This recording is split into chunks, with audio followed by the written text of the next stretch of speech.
Hey everyone, this is Jared here with Team Adventures with BG. Today I'm doing another taste test. I've been hiking and I just crawled through that crack behind me.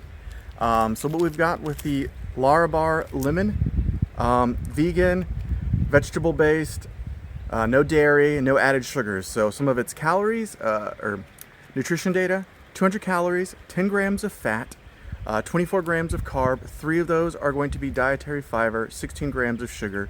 None are added, and then 4 grams of protein. So a good mix. It's going to keep you fueled.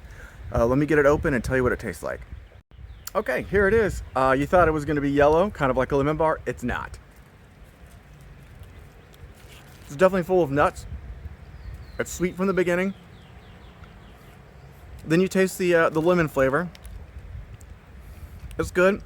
It's like not necessarily a natural lemon, but like lemon candy. So if you've had a lemon candy before, it tastes like that. It is, all nuts and natural, so it's good. If you like lemon, this is going to be a good choice for you. So thanks for watching, and make sure you join me on my next adventure.